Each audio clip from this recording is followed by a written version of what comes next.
जरा सोचो दोस्तों, अगर आपको हर तरफ से हार और धोखे का सामना करना पड़े तो क्या होगा।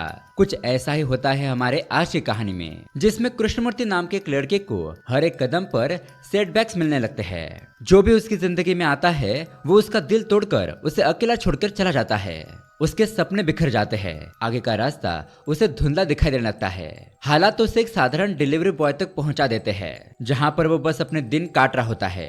लेकिन फिर एक दिन उसकी किस्मत इस तरह से करवट लेती है कि उसकी पूरी दुनिया ही पलट जाती है। कैसे वो 3,500 करोड़ का मालिक बनता है, इसके लिए उसे किस तरह का स्ट्रगल फेस करना पड़ता है, उसकी परेशानियां, उसका दर्द, उसकी उम्मीदें, ये सब कुछ इस कहानी में रोमांचक तरीके से दिखाया गया है। दोस्तों, हाल ही में रिलीज हुई इस मूवी का नाम है सोलो बॉय और IMDb पर मिले है इस फिल्म को 7.9 आउट ऑफ 10। इसलिए रेटिंग देखकर आप इस मूवी को एंड तक जरूर देखिएगा, क्योंकि ये मूवी आपको जरूर पसंद आएगी और इसे देखकर आपका जी भी भर आएगा। तो चलिए बिना किसी देरी के शुरू करते हैं आज की कहानी। कहानी की शुरुआत होती है हैदराबाद शहर से। बैकग्राउंड में हमें बताया जाता है कि ये एक ऐसी जगह है जहाँ पर बहुत सारे लोगों के सपने पूरे होते हैं। हर कोई यहाँ पर अपनी जिंदगी बेहतर बनाने के लिए बहुत ही मेहनत कर रहा है और सच्चे दिल से कोशिश करने वालों को आखिर उनकी मंजिल मिल ही जाती है। अब वहाँ पर हमें हैदराबाद के एक बहुत बड़े कॉलेज को दिखाया जाता है, जहाँ एक लड़के की एंट्री होती है। वो कॉलेज के अंदर जाता है और यहाँ पर बिताए हुए पल उसे याद आने लगते हैं। तभी उस कॉलेज के हॉल के अंदर हम प्रिंसिपल साहब को देखते हैं। यहाँ पर एक प्रोग्राम रखा गया होता है और प्रिंसिपल साहब नए एडमिशन किए हुए बच्चों को बताते हैं कि स्टूडेंट, ये इस शहर का बहुत बड़ा कॉलेज है। हमारे ही इंस्टीट्यूट से पढ़ने वाले बहुत सारे स्टूडेंट आज एक बहुत बड़े आदमी बन चुके हैं। तो इसी तरह से आप लोगों के भी सपने यहाँ पर साकार होंगे। और कॉलेज लाइफ एक ऐसी लाइफ है जहाँ पर आप अपनी पढ़ाई के साथ साथ अपनी पर्सनैलिटी को भी डेवलप कर सकते हैं। तो चलिए इस जर्नी के लिए तैयार हो जाइए। अब उसकी थोड़ी देर बाद में फोन पर बात करते हुए एक लड़का कैंटीन में आता है। वो अपनी माँ से कहता है कि माँ, यहाँ पर सभी स्टूडेंट अपनी बाइक से आते हैं, इसलिए मुझे भी आप बुलेट दिलवा दो, वरना देख लेना मैं आपसे नाराज हो जाऊंगा। इस तरह से वो कॉल कट करता है और तभी हम उसके सामने हमारे कहानी के हीरो कृष्णा को देखते हैं। कृष्णा उसे कहता है कि मैं तुम्हारा सीनियर हूँ, बताओ क्या हुआ। वो लड़का बताता है, यहाँ पर सभी लड़के अपने बाइक और कार से आते हैं, इसलिए मैं भी अपने पेरेंट्स को मुझे रॉयल एनफील्ड देने के लिए कह रहा हूँ। आजकल अगर पैसा और गाड़ी किसी के पास नहीं होता तो कोई लड़की उसे भाव भी नहीं देती है। अब रॉयल एनफील्ड की बात सुनकर कृष्णा अपनी कहानी उसे बताने लगता है। तो यहाँ से कहानी जाती है कुछ साल पहले, जहाँ पर हम कृष्णा के माता पिता को देखते हैं। दोस्तों, आज कृष्णा का कॉलेज जाने का पहला दिन होता है और इसी मौके पर उसके पिताजी उससे रॉयल एनफील्ड गिफ्ट करते हैं। अब इस बाइक को पाकर वो बहुत खुश हो जाता है, उसे चलाते हुए एक राउंड मारकर आ जाता है और उसे खुश देखकर उसके माता पिता भी खुश हो जाते हैं। अब इतने में ही उनके घर पर कृष्णा का दोस्त निखिल आ जाता है और वो भी बाइक देखकर खुश हो जाता है। फिर वो इनके घर पर खाना खाता है और कृष्णा के पिताजी निखिल और अपने बेटे को एक नई घड़ी भी गिफ्ट करते हैं। अब उसके बाद ये दोनों बहुत खुशी खुशी के साथ और जल्दी से कॉलेज पहुंच जाते हैं। और जैसा कि हमें पता है, आज उनका कॉलेज का पहला दिन है और दोस्तों पहले ही दिन उनकी रैगिंग शुरू हो जाती है। हम देखते हैं कि विशाल भाई नाम का एक लड़का और उसके दोस्त जो कि सीनियर होते हैं, वो जूनियर स्टूडेंट को पकड़कर उनकी रैगिंग करने लगते हैं। लेकिन दोस्तों, यहाँ पर रैगिंग का नाम सुनकर निखिल तो बहुत ही होशियारी दिखाने लगता है। कहता है कि विशाल भाई, आप जो कहोगे मैं वो करूंगा। क्या मैं डांस करूं? मैं गाना भी गा सकता हूँ, बताइए क्या करना है। अब विशाल के दोस्त कहते हैं कि भाई, ये तो हमारे ही रैगिंग कर रहा है, तो इसलिए ये लोग निखिल को वहां से भगा देते हैं। फिर कृष्णा से कहती है कि तुम आगे आओ। अब सीनियर सोचने लगते हैं कि इस कृष्णा से क्या करवाया जाए। तभी उन्हें वहां पर एक लड़की दिखाई देती है जो डर रही थी। इस लड़की का नाम होता है प्रिया।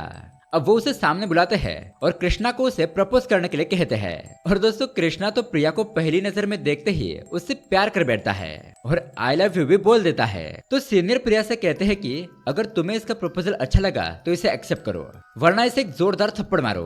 प्रिया कहती है नहीं नहीं, मुझे पसंद नहीं आया, और वो कृष्णा को हल्के से सॉरी कहती है और उसे थप्पड़ मारकर वहां से चली जाती है। अब दोस्तों, उसके बाद हम देखते हैं कि कॉलेज में पढ़ाई के दौरान कृष्णा और प्रिया की दोस्ती हो जाती है।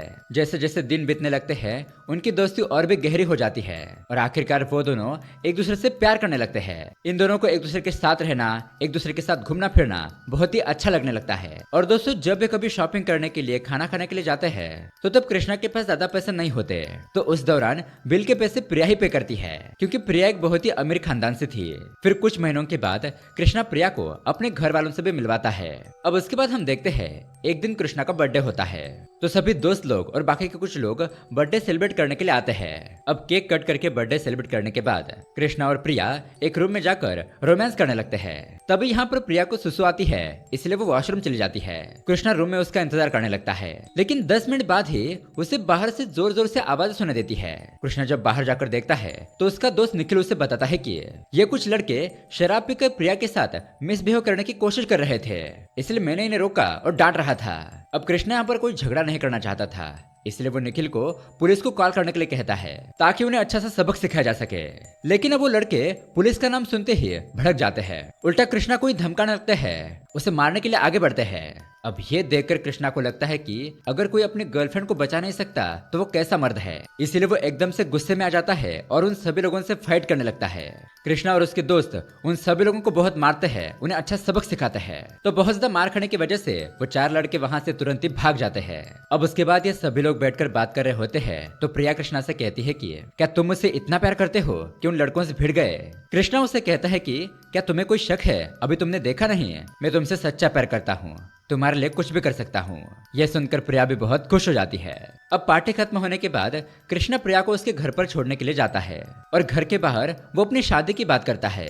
तो यहाँ पर प्रिया भी तुरंत ही शादी के लिए मान जाती है, लेकिन आगे वो उसे कहती है कि पहले हम सेटल हो जाते हैं, अच्छे जॉब प्लेसमेंट ले लेते हैं, अपने माता पिता को प्राउड करके फिर हम शादी करेंगे।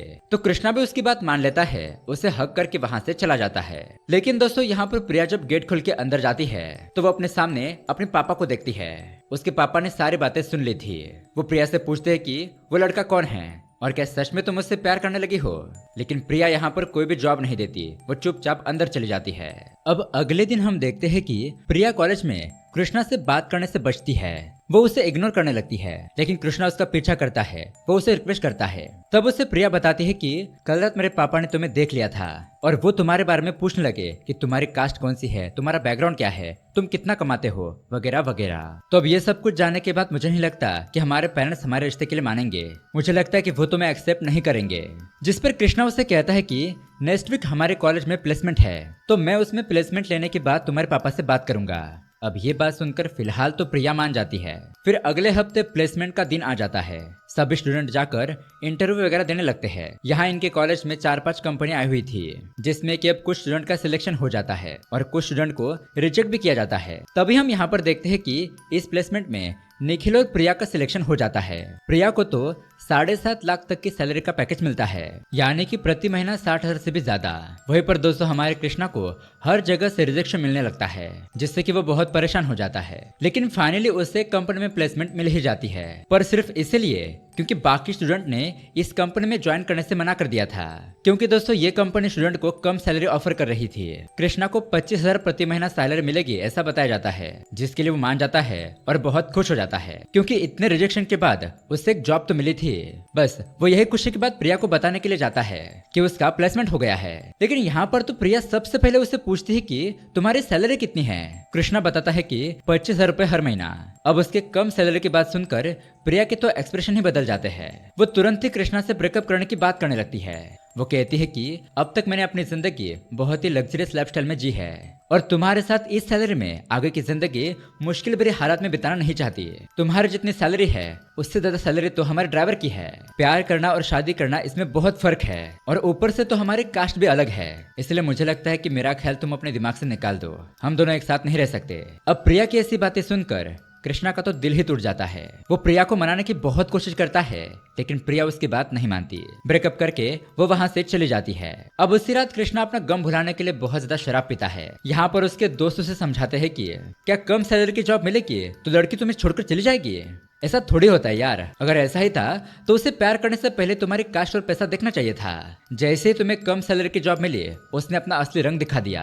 कृष्णा तुम उस लड़की की बात छोड़ो, वो तुम्हारे लिए बनी ही नहीं थी। अब यहाँ अपने दोस्तों की बातें सुनने के बाद कृष्णा बहुत दुखी हो जाता है और ब्रेकअप की वजह से वो सिंगल ही रहने का फैसला करता है। अब बहुत पीने की वजह से निखिल उसे घर पर छोड़ देता है। अब घर पर पहुंचने के बाद उसके पिताजी कृष्णा की हालत देखकर बहुत हैरान हो जाते हैं, लेकिन वो उस पर गुस्सा नहीं करते। वो डांटने के बजाय शांत शांति से प्यार से उससे बात करते हैं। पूछते हैं कि तुमने शराब क्यों पी। तब कृष्णा उन्हें सारी बात बता देता है। उसके पिताजी उसे बड़े प्यार से समझाते हुए कहते हैं कि देखो बेटा, लड़कियों को जो सही लगता है वो वही करती है, वो ये सब कुछ बिल्कुल भी नहीं सोचती है। लेकिन सभी लड़कियां ऐसी नहीं होती, तुम निराश मत हो। इस तरह से कृष्णा को कई सारी बातें समझाते हैं और उसमें एक इम्पोर्टेंट बात यह भी होती है कि जिसे हमें छोड़कर जाना होता है, हम कितना भी ट्राई करें वो चला ही जाता है और कभी वापस नहीं आता, और जिसे मिलना होता है वो मिलकर ही रहता है। इसलिए फिलहाल तुम्हारे हाथ में जो है तुम उस पर ध्यान दो। ऐसे निराश होकर मत बैठो, अपनी जिंदगी खुशहाल बनाने के लिए और मेहनत करो। फिर कृष्णा की माँ भी उसे प्यार से समझाती है कि वो लड़की तुम्हारे साथ सैलरी तो शेयर करना चाहती थी, लेकिन लाइफ नहीं। अच्छा हुआ कि उस लड़की के रंग पहले ही हमें दिख गए। इस तरह से वो उसे शांत करते हुए अपने हाथों से खाना खिलाती है।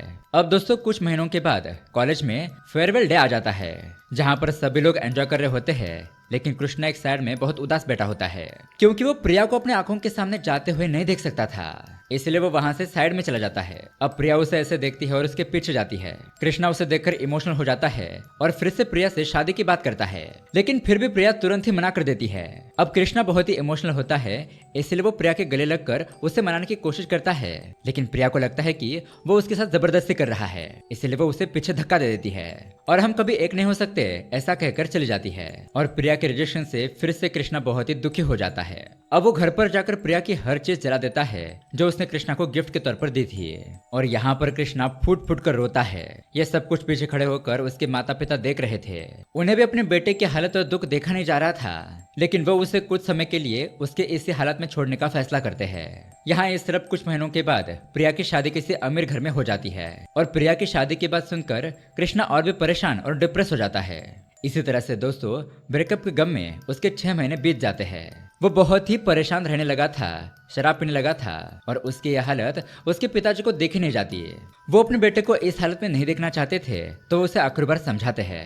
उसे कहते हैं कि तुम्हें अपने दादाजी के बारे में नहीं पता, वो अपने परिवार से ज्यादा अपनी खेती से प्यार करते थे। उनका मानना था कि इंसान धोखा दे सकता है, लेकिन जमीन और खेती कभी धोखा नहीं देती है। लेकिन हर साल हो रही बारिश और आंधी की वजह से खेत में बहुत नुकसान होने लगा, जिस वजह से हमारे घर के ऊपर कर्जा बढ़ने लगा। तो ज्यादा कर्जे के टेंशन में तुम्हारे दादा ने पेस्टिसाइड पीकर अपनी जान दे दी, क्योंकि दरअसल उनके लिए कर्जा मायने नहीं रखता था। उन्हें लगा था कि उनकी जमीन और खेती उन्हें कभी धोखा नहीं देगी, लेकिन हर साल फसल अच्छी न होने की वजह से उनका विश्वास टूट गया, और इसी वजह से उन्होंने निराश होकर आत्महत्या कर दी। तो इसीलिए बेटा हमें लगता है कि जो हमें कभी धोखा नहीं देंगे वही हमें धोखा देते हैं, और हम सोचते हैं कि जो हमें हमेशा प्यार करेगा वही हमें छोड़ जाता है। इसलिए तुम्हें खुद के लिए खड़ा होना पड़ेगा, वो सब कुछ हासिल करना पड़ेगा जो तुम करना चाहते हो। अब उसके बाद कृष्णा भी अपने पिताजी की बात बहुत ही गहराई से सोचता है। फिर वो सोचता है कि अब वो अपनी लाइफ पर बहुत ही गहराई से फोकस करेगा, और अगले ही दिन से हम देखते हैं वो जिस कंपनी में जॉब के लिए जाता था वहां पर बहुत ज्यादा मेहनत करने लगता है। डेली कंपनी में जाना, काम करना, देर रात तक घर पर आना। वो खुद को अपने काम में बहुत ही बिजी कर लेता है, और अपना काम और सारे प्रोजेक्ट सही टाइम पर कंप्लीट करने की वजह से कुछ ही सालों में उसका 2 बार प्रमोशन हो जाता है, और अब उसकी सैलरी डबल नहीं ट्रिपल हो चुकी थी। अब दोस्तों इसी दौरान हम देखते हैं कि कृष्णा के ऑफिस में श्रुति नाम की एक लड़की काम करती है, और जब भी टाइम मिलता वो कृष्णा को देखती रहती थी। एक बार ऐसे ही कृष्णा भी उसे नोटिस करता है। कृष्णा को लगता है कि श्रुति उसे दोस्ती करना चाहती है, लेकिन वो कृष्णा से बात करने के लिए घबरा रही थी। तो ऐसे ही एक दिन खाना खाते वक्त कृष्णा श्रुति के पास बात करने के लिए जाता है। अब पहले तो श्रुति उसे देखकर घबरा जाती है और कहती है कि देखो मैं तुम्हें पहले ही बता देती हूँ, मैं उस टाइप की लड़की नहीं हूँ। मेरा आज तक कोई भी बॉयफ्रेंड नहीं रहा है, और तुम हैंडसम हो इसलिए मैं तुमसे इंप्रेस नहीं हुई हूँ। मैं पिछले कुछ सालों से तुम्हें देख रही हूँ, तुम कितने डेडिकेशन से काम कर रहे हो, और इतने डेडिकेशन से काम करने वाला इंसान अपनी फैमिली को भी बहुत ही अच्छे से संभालेगा। मेरे मन में तुम्हारे लिए यही धारणा थी, और एक बार मैं जिससे बॉयफ्रेंड बनाऊंगी मैं उसी से शादी करूंगी। लेकिन दोस्तों अब यहाँ पर कृष्णा उसे कहता है कि मैंने तो अब तक तुमसे शादी की बात भी नहीं की, और अब ये दोनों ही यहाँ पर हंसने लगते हैं। फिर दोस्तों हम देखते हैं कुछ ही दिनों में उन दोनों में बहुत ही अच्छी दोस्ती हो जाती है और प्यार भी शुरू हो जाता है। वो दोनों एक दूसरे से मिलने लगते हैं, कॉल पर बातें करने लगते हैं। इसी दौरान कृष्णा का फोकस काम से थोड़ा कम हो जाता है। अब उसके बाद कृष्णा श्रुति को अपने घर वालों से मिलवाता है। कृष्णा के माता पिता को भी श्रुति पसंद आ जाती है, और वो लोग उनकी शादी करवा देते हैं। फिर शादी के बाद हम देखते हैं कृष्णा और श्रुति बहुत ही प्यार से रहने लगते हैं, और अब वो दोनों सिटी में रेंट पर घर लेकर रहने लगते हैं। बीच बीच में वहीं पर कृष्णा के माता पिता उनसे मिलने के लिए आते रहते हैं। ऐसे ही एक दिन उसके माता पिता इन दोनों से मिलने के लिए आते हैं। फिर अच्छे से प्यार से खाना खाने के बाद कृष्णा के पिता अपने बेटे से कहते हैं कि मुझे श्रुति से कुछ अकेले में बात करनी है। फिर वे दोनों थोड़ा साइड में जाकर बात करने लगते हैं। कृष्णा के पिताजी कहते हैं कि देखो श्रुति, कृष्णा का दिल बहुत ही कमजोर है, वो बहुत ही इमोशनल लड़का है, इसलिए तुम उसका हमेशा साथ देना। जिस पर श्रुति कहती है कि पिताजी आप चिंता मत कीजिए, मैं हमेशा कृष्णा का साथ दूंगी, उसे कभी अकेला नहीं छोड़ूंगी। तो ये बात सुनकर कृष्णा के पिताजी खुश हो जाते हैं। उन्हें लगता है कि कृष्णा ने इस लड़के से शादी करके बहुत ही अच्छा फैसला लिया है। अब उसके बाद कुछ महीने बीत जाते हैं और हम देखते हैं कि कृष्णा के दोस्त निखिल की भी शादी हो जाती है। कृष्णा और श्रुति उसकी शादी में जाते हैं, वहां पर डांस करते हैं, बहुत खुश होते हैं। अब ये लोग शादी के हॉल में खाना खाने के लिए जाते हैं। तभी दोस्तों यहाँ पर कृष्णा को प्रिया दिखाई देती है। उसे अपने आंखों के सामने देखकर कृष्णा तो एकदम से सहम सा जाता है। प्रिया भी कृष्णा को देखकर सुन्न हो जाती है। अब इतने में वहाँ पर श्रुति आ जाती है और कृष्णा प्रिया को श्रुति से इंट्रोड्यूस करता है। कहता है कि ये मेरी वाइफ है श्रुति। अब प्रिया श्रुति को देखते ही उससे गले लगा लेती है। यहाँ पर हम प्रिया को थोड़ा परेशान देखते हैं और हमें इस बात का अंदाजा लग जाता है कि प्रिया ने जो शादी का डिसीजन लिया था वो गलत था। वो कृष्णा को श्रुति के साथ देखकर बिल्कुल भी खुश नहीं होती। अब प्रिया की आंखों में देखकर श्रुति को भी समझ में आ जाता है कि प्रिया उसकी क्लासमेट के साथ साथ उसकी एक्स गर्लफ्रेंड भी थी। उसके बाद वो कृष्णा से पूछती है ये तुम्हारी एक्स गर्लफ्रेंड है ना, यानी कि यहाँ पर श्रुति को थोड़ी सी जलन होने लगती है। पर कृष्णा उसे कहता है वो शादीशुदा है, उसने मूव ऑन कर लिया है। लेकिन श्रुति कहती है कि मुझे नहीं लगता कि प्रिया मूव ऑन हो चुकी है। अब इस बात से परेशान होकर कृष्णा वहाँ से चला जाता है। प्रिया भी कृष्णा के पास आकर बात करने की कोशिश करती है, लेकिन तभी श्रुति कृष्णा को कॉल करती है। फिर श्रुति प्रिया से बात करती है और पूछती है कि तुम्हारा हस्बैंड शादी में नहीं आया। तो प्रिया बताती है कि नहीं, वो काम में थोड़ा बिजी है, वो ज्यादातर किसी फंक्शन में मेरे साथ नहीं आते। तभी वहां पर कृष्णा आता है और श्रुति से निखिल को गिफ्ट देने के लिए स्टेज पर जाने की बात करता है। तब प्रिया भी कहती है कि मैं भी तुम दोनों के साथ गिफ्ट देती हूँ। इसलिए कृष्णा प्रिया और श्रुति को लेकर स्टेज पर चला जाता है। अब उसके बाद हम देखते हैं कृष्णा और श्रुति घर लौट रहे होते हैं। तो वहाँ शादी में श्रुति प्रिया को देखकर बिल्कुल भी खुश नहीं होती है। वो कृष्णा से कहती है कि अगर शादी में मैं नहीं आती तो शायद तुम खूब एंजॉय करते। अब कृष्णा अपनी गाड़ी को रोकता है और श्रुति को प्यार से समझाते हुए कहता है कि जरा तुम ही सोचो, अब मैं किसके साथ हूँ, तुम्हारे साथ ना। क्या मैंने कभी तुम्हारे सामने उसकी बात की? वो मेरा पास्ट है, मैं उसे भूल चुका हूँ और तुम मेरी पत्नी हो, मैं तुमसे हमेशा प्यार करूंगा, इसलिए मुझ पर शक करना छोड़ दो और चलो। तो अब यहाँ पर श्रुति भी उसकी बात मान जाती है। अब दोस्तों अगले दिन हम देखते हैं कृष्णा की माँ उसे बहुत ही टेंशन में कॉल करती है। कहती है कि पिताजी को आईसीयू में एडमिट कर दिया गया है, तुम जल्दी से यहाँ पर आ जाओ। तो कृष्णा भी बहुत परेशान हो जाता है और श्रुति के साथ वह हॉस्पिटल पहुंचते हैं। अब यहाँ पर उन्हें पता चलता है कि उसके पिता को एडवांस स्टेज का कैंसर है और इसके इलाज के लिए 1 करोड़ रुपए लगेंगे। अब कृष्णा का बड़ा भाई विदेश में रहता है, लेकिन वो तो यहाँ पर कोई भी मदद नहीं करता। यहाँ ट्रीटमेंट के लिए कृष्णा की माँ अपने सारे गहने और चूड़ियां निकाल देती है। अब ये देखकर कृष्णा बहुत ज्यादा इमोशनल हो जाता है, क्योंकि बचपन में कृष्णा की माँ उसके पिता से मुझे भी सोने की ज्वेलरी लाकर दीजिए ऐसा कहती थी, लेकिन उस वक्त उनके हालात उतने अच्छे नहीं थे। तो बचपन में ही कृष्णा ने सोचा था कि बड़ा होने के बाद वो अपनी माँ को बहुत ही अच्छी ज्वेलरी का सेट लाकर देगा, लेकिन प्रेजेंट टाइम में उसे अपनी माँ से ही ज्वेलरी लेनी पड़ रही है पिताजी के ट्रीटमेंट के लिए। इस बात से वो दुखी हो जाता है, लेकिन वो हार नहीं मानता। अब बाकी के पैसे जुटाने के लिए कृष्णा बहुत मेहनत करता है। अपने सारे रिश्तेदारों के पास जाकर उनसे पैसों की मदद मांगता है, लेकिन एक रिश्तेदार को छोड़कर कोई भी उसकी मदद नहीं करता। अब श्रुति और कृष्णा जिस घर पर रेंट पर रह रहे थे वो उसे भी छोड़ देता है, अपनी बाइक भी बेच देता है। अब उसका सगा मामा होता है और बचपन में कृष्णा के पिता ने उसके मामा की लड़की के साथ शादी करने की बात तय की थी, लेकिन कृष्णा ने तो श्रुति से शादी कर ली थी, इसलिए उसका मामा नाराज था। लेकिन फिर भी कृष्णा उनसे पैसों की मदद मांगने के लिए जाता है। तो बहुत रिक्वेस्ट करने के बाद कृष्णा का मामा उसे कुछ पैसे दे देता है। कृष्णा की पत्नी श्रुति भी अपनी जॉब की सैलरी, सभी सेविंग, सब कुछ कृष्णा को दे देती है ताकि कृष्णा अपने पिताजी को बचा सके। लेकिन बहुत कोशिश करने के बावजूद भी कृष्णा उतने सारे पैसे जुटा नहीं पा रहा था। अब इसी दौरान यहाँ पर श्रुति कृष्णा से कहती है कि हमने सब कुछ करके देख लिया, अब बाकी के पैसे कहाँ से लाएंगे और हम कैसे रहेंगे, हमें भी जीने के लिए पैसे चाहिए होंगे ना।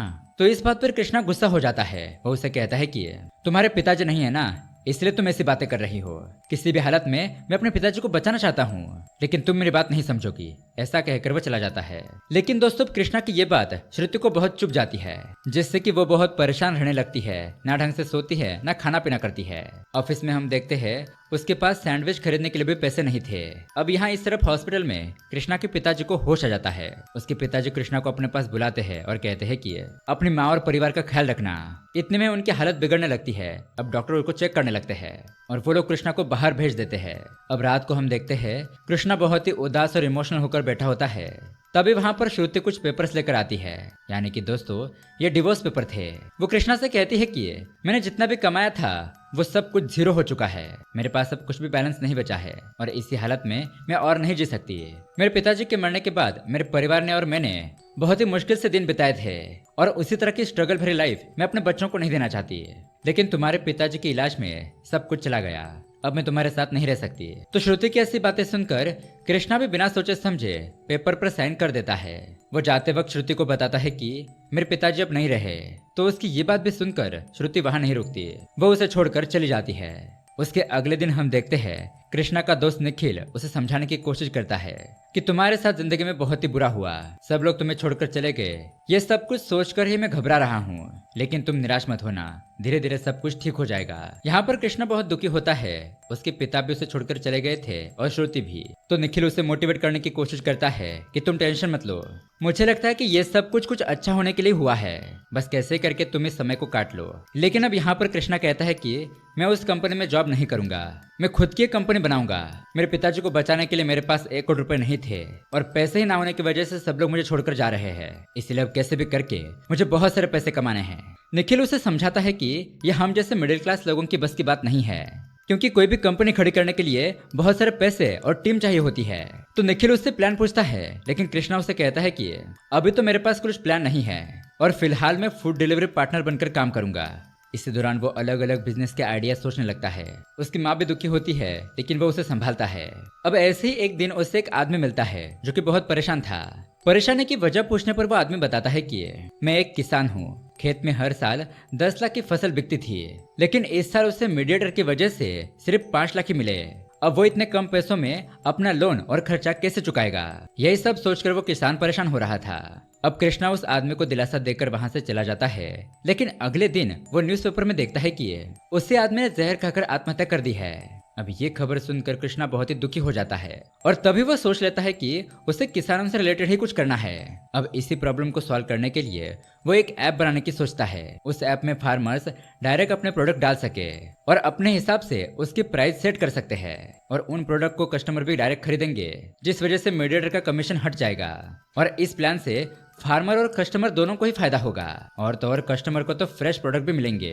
अब इसके रिलेटेड वो एक प्रेजेंटेशन बनाता है और अलग अलग इन्वेस्टर के पास फंडिंग के लिए जाता है। इसी दौरान उसका ये आइडिया एक इन्वेस्टर रमेश रेड्डी को पसंद आ जाता है। वो उसे मुलाकात करके ये ऐप 2 करोड़ में खरीदने की बात करता है। लेकिन जब कृष्णा पूछता है कि मेरा नाम क्या होगा, तो रमेश रेड्डी कहता है कि सेल होने के बाद ऐप पर तुम्हारा नाम कैसे आएगा, और ये ऐप बीटा वर्जन में है, इसलिए तुम्हें इन्वेस्टर ढूंढने में मुश्किल होगी, और तो और ये ऐप सक्सेस होगा या नहीं ये भी पक्का यकीन नहीं है, तो सोच लो, मेरा ऑफर मान लो। अब कृष्णा को उस इन्वेस्टर की बात पसंद नहीं आती, इसलिए वो तुरंत ही वहां से उठकर चला जाता है। यहाँ पर उसका दोस्त निखिल उसे समझाता है, यार 2 करोड़ रुपए मिलने वाले हैं, इससे तुम तुम्हारा लोन भी चुका सकते हो और बाकी पैसों से बिजनेस भी शुरू कर सकते हो। लेकिन कृष्णा उसकी बात नहीं मानता। वो उसे कहता है कि अगर रमेश रेड्डी 2 करोड़ रुपए देने के लिए तैयार है, इसका मतलब इस ऐप में जरूर कुछ है, इसलिए मैं खुद ही इस ऐप को डेवलप करना चाहता हूँ। अब एक दिन कृष्णा फूड डिलीवरी करने के लिए जाता है, तो वो प्रिया के घर पर पहुंच जाता है और खुद को ऐसी हालत में प्रिया के घर पर देखकर वो बहुत ही गुस्सा हो जाता है। अब जब वो एक रोड के पास होता है, तभी उसके पास कुछ लोग आते हैं। वो उसे गन दिखाते हैं और उसका लैपटॉप देने के लिए कहते हैं। कृष्णा घबरा जाता है, फिर वो लैपटॉप निकालने का बहाना करके वहां से भागने लगता है। वो लोग तुरंत उसका पीछा करने लगते हैं, उसे बहुत ज्यादा मारते पीटते हैं और एक जगह पर कृष्णा को गिराकर उसका बैग लेकर भाग जाते हैं। वो बैग लेकर रमेश रेड्डी के पास आते हैं, यानी कि इन लोगों को रमेश रेड्डी नहीं भेजा था। लेकिन इस तरफ कृष्णा निखिल को कॉल करता है और उसे एक लोकेशन भेजता है और वो उसे उस लोकेशन से लैपटॉप उठाने के लिए कहता है। दरअसल दोस्तों, कृष्णा ने भागते वक्त लैपटॉप रास्ते में छोड़ दिया था, यानी कि एक जगह पर छुपा दिया था। यहाँ इस तरफ रमेश रेड्डी बैग खोलता है तो उसका पोपट हो चुका था, क्योंकि उस बैग के अंदर एक फर्श का टुकड़ा था। अब यहाँ पर उसी समय कृष्णा को एक दूसरा इन्वेस्टर कॉल करता है। इस इन्वेस्टर का नाम होता है चंद्रकांत। वो कहता है कि मैंने तुम्हारा प्रेजेंटेशन देखा है, मुझे वो अच्छा लगा, क्या हम लोग मिल सकते हैं। अब भले ही कृष्णा की हालत बहुत ही खराब थी, इसलिए उसे ये डील चाहिए थी, इसलिए वो उसी हालत में इन्वेस्टर से मिलने के लिए चला जाता है। अब इन्वेस्टर चंद्रकांत उसे इस हालत में देखकर हॉस्पिटल जाने के लिए कहता है, बाकी काम हम बाद में कर लेंगे। फिर कृष्णा ट्रीटमेंट लेकर अगले दिन चंद्रकांत के पास मिलने के लिए जाता है तो चंद्रकांत उसका डेडिकेशन देखकर बहुत खुश होता है और उसे 50 लाख रुपए देता है। बदले में कृष्णा उसे कंपनी के 49% शेयर देता है। उसके बाद कृष्णा अपना काम जोर शोर से शुरू करता है। कंपनी को चलाने के लिए एक ऑफिस रेंट पर लेता है, कुछ अच्छे एम्प्लॉयज को हायर करके अपनी टीम बनाता है। इस पूरे समय में निखिल कृष्णा के साथ होता है, वो उसे पूरा सपोर्ट करता है और हम देखते हैं कि कुछ ही महीनों में इनका वन टच ऐप बनकर तैयार हो जाता है। अब ऐप लॉन्च की डेट भी तय हो जाती है, लेकिन जिस दिन ऐप लॉन्च करने की डेट आती है तो वहीं पर बहुत बड़ा कांड हो जाता है। उसी दिन कृष्णा को पता चलता है कि उसके दोस्त निखिल ने उसका लैपटॉप चोरी करके ऐप की सारी राइट्स रमेश रेड्डी को 20 करोड़ में बेच दिए हैं और ऑफिस से जाते वक्त निखिल ने कृष्णा के लिए सिर्फ सॉरी मैसेज छोड़ा था। अब ये सब कुछ देखकर कृष्णा की टीम तो हैरान हो जाती है, लेकिन इतना सब कुछ होने के बावजूद भी कृष्णा इस बात से दुखी नहीं होता क्योंकि उसके दोस्त निखिल ने उसका हर बुरे वक्त पर साथ दिया था। वो सोचता है कि उसकी एक गलती के लिए वो अपने दोस्त को बुरा नहीं कह सकता। कृष्णा इसे अपनी खुद की किस्मत मान लेता है। उसे लगता है कि हर जगह से उसे असफलता ही मिली है, चाहे उसे गर्लफ्रेंड का धोखा देना हो, उसकी वाइफ उसे छोड़कर जाना हो, कॉलेज या फिर बाकी जगह पर हो, बस इसी तरह से वो अकेला हो जाता है। लेकिन फिर भी दोस्तों वो किसी को दोष नहीं देता। अब इस ऐप के राइट बिक जाने की वजह से जिस चंद्रकांत की कंपनी ने कृष्णा में इन्वेस्ट किया था वो कृष्णा पर केस कर देता है और अब उसे पकड़ने के लिए पुलिस भी आने लगती है। लेकिन कृष्णा को अभी भी उम्मीद थी कि वो फिर से ऐप डेवलप करके उसे पब्लिश कर सकता है। कृष्णा हर एक मिडिल क्लास को अपर क्लास तक ले जाना चाहता था। वो अपने सारे एम्प्लॉयज को मोटिवेट करता है, कहता है कि हम फिर से ऐप बनाएंगे। ये ऐप बनाने के लिए करीब करीब 2 साल लग सकते थे, लेकिन कृष्णा सभी लोगों को मोटिवेट करता है कि हम इसे 6 महीने के अंदर बनाएंगे। वो कहता है कि तुम लोगों को ओवर टाइम करना पड़ेगा, इस टाइम में तुम्हें पेमेंट भी नहीं दे सकता, लेकिन मुझे आप लोगों पर पूरा भरोसा है। मैं आपको एक प्रॉमिस करता हूँ, अगर ये ऐप लॉन्च होकर सक्सेसफुल हो गया तो उसके बाद मैं आपको 5 गुना सैलरी दे दूंगा। तो अब यहाँ पर उसके सारे एम्प्लॉयज उसे मदद करने के लिए रेडी हो जाते हैं और कृष्णा के निर्देश अनुसार वो ऐप डेवलप करने में जुट जाते हैं। तो वहीं पर ऑफिस में पुलिस आकर कृष्णा को पकड़कर जेल ले जाती है। अब यहाँ पर ये सारी न्यूज प्रिया और श्रुति टीवी पर देख लेती है और अब यहाँ पर प्रिया को अपनी गलती का एहसास हो जाता है कि उसने ऐसे टाइम में अपने पति कृष्णा को अकेला छोड़ दिया। इसलिए वो अपनी गलती सुधारने के लिए कृष्णा को छुड़ाने का फैसला करती है। उसकी एक दोस्त पुलिस डिपार्टमेंट में कंट्रोल रूम में काम करती थी। वो अपनी दोस्त की मदद से निखिल और रमेश रेड्डी के बीच के पैसों को लेकर क्या बातचीत हुई थी उस सब का रिकॉर्ड निकलवाती है। इस प्रूफ के साथ वो वकील को लेकर पुलिस स्टेशन पहुंच जाती है और कृष्णा को छुड़ा लेती है। यहाँ पर वो वकील कृष्णा से कहता है कि आप चाहो तो हम निखिल पर भी केस कर सकते हैं, हमारे पास उसके खिलाफ सारे सबूत है। लेकिन कृष्णा अपने दोस्त निखिल के ऊपर केस करने से मना कर देता है।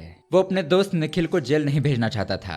अब यहाँ पर श्रुति भी कृष्णा से माफी मांगती है कि उसने कृष्णा के मुश्किल समय में उसे छोड़ दिया, लेकिन अब वो फिर से उसकी लाइफ में पत्नी बनकर आना चाहती है। पर फिलहाल कृष्णा उसे एक्सेप्ट करने से मना कर देता है, कहता है कि जब मैं सक्सेसफुल हो जाऊंगा तब मैं तुम्हें खुद लेने के लिए आऊंगा।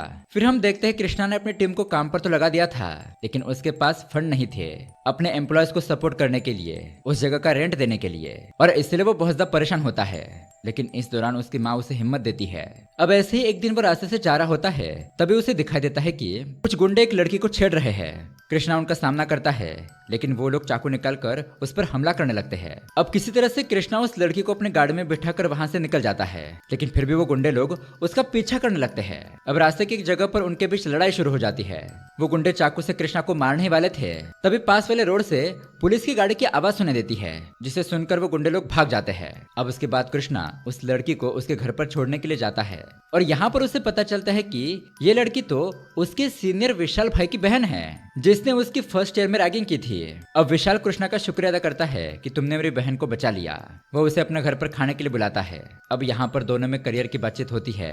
कृष्णा अपने सारे प्रॉब्लम विशाल को बता देता है, तो इसके बाद विशाल उसे अगले हफ्ते अपने बैचलर पार्टी पर बुलाता है। तो कृष्णा भी मान जाता है और अगले हफ्ते बैचलर पार्टी में पहुंच जाता है। यहाँ बैचलर पार्टी में विशाल अपने सभी दोस्तों को कृष्णा से इंट्रोड्यूस करवाता है, उसकी बहुत तारीफ करता है और कृष्णा के ऐप के बारे में भी सबको बताता है। कहता है कि हमें कृष्णा के इस स्टार्टअप में हेल्प करनी चाहिए, हमें इसके बिजनेस में कुछ ना कुछ इन्वेस्ट करना चाहिए जिससे कि कृष्णा को हेल्प हो। और वो अपने दोस्तों को सोचने के लिए 1 हफ्ते का टाइम भी देता है और ये भी कहता है कि मेरे यूट्यूब पर 4 मिलियन सब्सक्राइबर है, मैं अच्छा खासा कमा लेता हूँ और मैं कृष्णा के स्टार्टअप में इन्वेस्ट करने वाला हूँ। उसके बाद सभी लोगों को कृष्णा का आइडिया बहुत पसंद आ जाता है और अब कुछ ही दिनों में विशाल और कृष्णा के जितने भी फ्रेंड थे उन्होंने मिलकर करीब 2 करोड़ रुपए कृष्णा के बैंक अकाउंट में डिपॉजिट कर दिए थे। तो अब फंडिंग मिलने की वजह से कृष्णा बहुत ही खुश हो जाता है। वो ये सारा पैसा अपनी कंपनी और एम्प्लॉयज में इन्वेस्ट करता है। इसी दौरान वो किसान के पास जाकर उनकी और भी प्रॉब्लम सुनता है। अलग अलग प्रकार के वेजिटेबल की खेती के बारे में सारी इन्फॉर्मेशन इकट्ठा करता है, क्योंकि इस बार वो अपने ऐप को और भी एडवांस लेवल तक बनाना चाहता था। और अब देखते ही देखते कुछ ही महीनों में उसका ये आइडिया बनकर रेडी हो जाता है और ये लोग वन टच ऐप को लॉन्च कर देते हैं। और दोस्तों कुछ ही दिनों में उसका ये ऐप बहुत सक्सेसफुल भी हो जाता है। भले ही उसके दोस्त निखिल ने उसके पुराने ऐप के सारे राइट्स दूसरे कंपनी को बेच दिए थे, लेकिन उस ऐप को कैसे रन करना है, इफेक्टिव तरीके से उसका इस्तेमाल कैसे करना है, इसका पूरा का पूरा एक्सपीरियंस कृष्णा के पास ही था, क्योंकि उसने ग्राउंड लेवल पर जाकर फार्मर्स और कस्टमर की प्रॉब्लम समझी थी। अब हम मार्केट में देखते हैं इस ऐप की वजह से फार्मर्स और कस्टमर को बहुत ही प्रॉफिट होने लगता है और कृष्णा की कंपनी इतनी बड़ी हो जाती है कि वो 3,500 करोड़ का मालिक बन जाता है। अब इस सक्सेस के सेलिब्रेशन में हम देखते हैं सभी लोग शामिल हो जाते हैं, जिसमें प्रिया और श्रुति भी थी। प्रिया वापस कृष्णा के पास आना चाहती थी, क्योंकि उसका पति तो उसकी तरफ ध्यान ही नहीं देता था। वो बस बिजनेस और पैसा कमाने के लिए उससे दूर रहता था। लेकिन अब यहाँ पर कृष्णा श्रुति को ही एक्सेप्ट कर लेता है। इस पार्टी में विशाल भाई निखिल को भी लेकर आता है और निखिल अब यहाँ पर कृष्णा से आंखें नहीं मिला पा रहा था, क्योंकि उसने कृष्णा को धोखा जो दिया था। लेकिन यहाँ पर हम देखते हैं निखिल के साथ एक्सीडेंट का हादसा हुआ था। वो कृष्णा से कहता है कि भगवान ने मेरी गलती की मुझे सजा दी है, लेकिन कृष्णा उसे गले लगाकर माफ कर देता है। वो इस एक गलती की वजह से अपनी दोस्ती नहीं तोड़ता। अब यहाँ से दोस्तों हम प्रेजेंट में आते हैं, जहाँ कृष्णा उस लड़के को अपनी कहानी बता रहा था। अब कृष्णा उस लड़के को अपनी माँ से सॉरी कहने के लिए कहता है और जो भी उसके पास है उसे में लाइफ चलाने की सलाह देता है। फिर हमें पता चलता है कि कृष्णा इस कॉलेज में क्यों आया था। दरअसल वो फ्रेशर डे पर यहाँ एज ए गेस्ट के तौर पर आया था, सभी स्टूडेंट को मोटिवेशन स्पीच देने के लिए। वो लड़का कृष्णा से कहता है कि आप जैसी किस्मत सभी लोगों के पास नहीं होती है, ना ही इतना पैसा होता है। अब कृष्णा जाते वक्त उस लड़के को एक फाइल देता है और कहता है कि इसे सबके सामने खोलना जब मैं स्पीच दे रहा हूँ।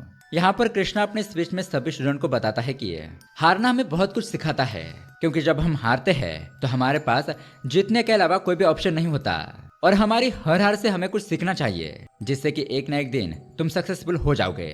आखिर में वो जाते वक्त उस लड़के को फाइल पढ़ने के लिए कहता है। उस फाइल में लिखा होता है कि मैं कृष्णमूर्ति अपनी सारे प्रॉपर्टी और वेल्थ अपने एम्प्लॉयज को इक्वल शेयर में देता हूँ। वो कहता है कि हम इस लाइफ में कितना पैसा कमाते हैं ये मैटर नहीं करता, मैटर करता है हमारा कैरेक्टर किस तरह से उभर कर आता है। और इसी के साथ दोस्तों ये कहानी यहीं पर एंड हो जाती है। तो दोस्तों ये कहानी आपको कैसी लगी हमें कमेंट करके जरूर बताइएगा।